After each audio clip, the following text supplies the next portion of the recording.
Dans les vidéos précédentes, nous avons appris comment calmer le mental, comment surmonter les émotions, comment vaincre les crises d'angoisse et prendre le contrôle sur le stress qui peut nous submerger. On a vu différentes techniques pour changer notre physiologie, que ce soit mentale et physique. Et tout cela grâce à la méditation, la respiration, la visualisation, le toucher. Si on ne prend pas le temps de travailler sur notre anxiété, sur notre dépression, sur notre colère ou encore notre tristesse, les résultats d'une expérience que nous avons vécue qui nous a perturbés, il y a vraiment un vrai risque sur notre santé mentale, physique et même sur notre fertilité, donc notre grossesse.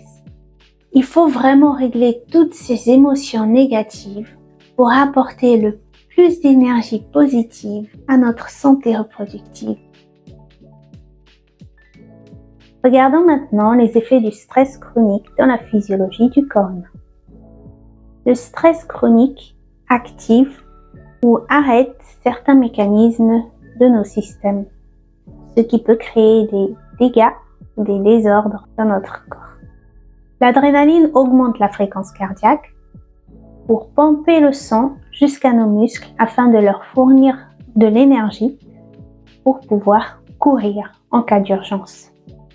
Et c'est là que nous observons l'hypertension artérielle. Ensuite, on remarque aussi qu'il y a un excès de cortisol.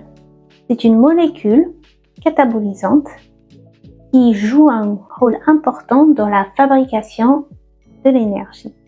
Lorsqu'il n'y a plus de source d'énergie, alors le cortisol, il va détruire les graisses que nous avons dans le foie, autour du ventre, dans les fesses et cuisses, pour justement les transformer en énergie et les fournir à nos muscles qui en auront besoin pour nous défendre et fuir en cas de menace.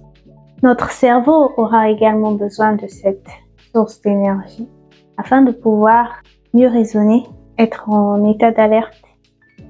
La fabrication du cortisol commence par le cholestérol, et tout comme toutes nos hormones reproductives. Et au moment d'un stress, surtout chronique, le corps va stopper la production de nos hormones nécessaires à la fertilité pour pouvoir apporter plus d'énergie à notre organisme grâce au cortisol. Et c'est là où viennent tous ces problèmes de fertilité. C'est ce qu'on appelle une déviation hormonale. Lorsque nous ne sommes pas bien mentalement et nous sommes stressés, on a du mal à retenir des informations, par exemple au travail. On oublie ce qu'on vient de faire. À l'intérieur de ton corps, les cellules ont du mal à se renouveler sans un bon sommeil. Donc, il n'y a pas de réparation. Et c'est quoi avoir un bon sommeil? C'est au moins 7 heures de sommeil en continu. Et le pire dans tout ça, c'est que lorsqu'on dort mal, le lendemain, on a vraiment envie de sucrer. Et oui, sur moi, je le remarque. Essaye de t'en souvenir quand tu ne dormiras pas assez et d'un coup, tu auras envie de manger sucré, un bon petit-déj hyper sucré et même toute la journée. Tout le monde sait que manger trop sucré et souvent, cela engendre des conséquences, une prise de poids. Et tu vois, les personnes qui sont souvent stressées ont un grand risque d'insulino-résistance. Il y a un excès de sucre qui circule dans le sang. On devient moins sensible à l'hormone, l'insuline, qui est là justement pour, on peut dire, ouvrir les portes des cellules afin de faire entrer le glucose dans nos cellules et les transformer en énergie. Alors, qu'est-ce qui se passe? Où est-ce que ça peut nous emmener? Eh bien, c'est là où commence le diabète de type 2 ou même encore le diabète de type 3 qui provoque souvent l'Alzheimer et la démence. Comment ça, l'Alzheimer et la démence?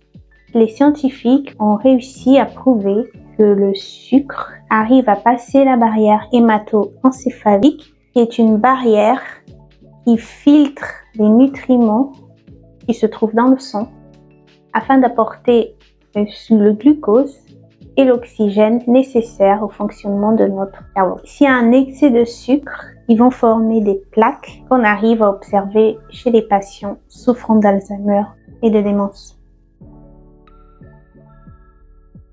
Et bien sûr, nous ne sommes pas tous égaux.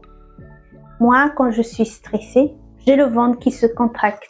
Je n'arrive pas du tout à avaler mon petit-déj ou mon plat. Je me force même à prendre une bouchée, mais je n'y arrive pas. J'ai même envie de vomir. Et rassure-moi, je ne suis pas la seule à ressentir cet effet, n'est-ce pas? Personnellement, je perds plutôt des kilos en période de stress. Et toi?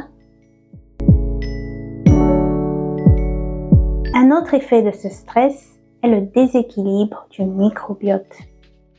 C'est une flore intestinale composée de plusieurs souches de micro-organismes qui se trouvent dans nos intestins. Et ce peut être des bactéries, des champignons, des virus. Mais pas d'inquiétude, ils sont gentils. On a besoin d'eux parce qu'ils forment une barrière contre les agents pathogènes qui peuvent se trouver dans nos aliments. Alors, ces petits compagnons forment une barrière protectrice qui empêche certains agents néfastes de nous rendre malades. Quel est leur rôle dans notre corps? Ils nous aident à décomposer en plus petites particules ce qu'on vient de manger et ce qui n'a pas été digéré par notre estomac.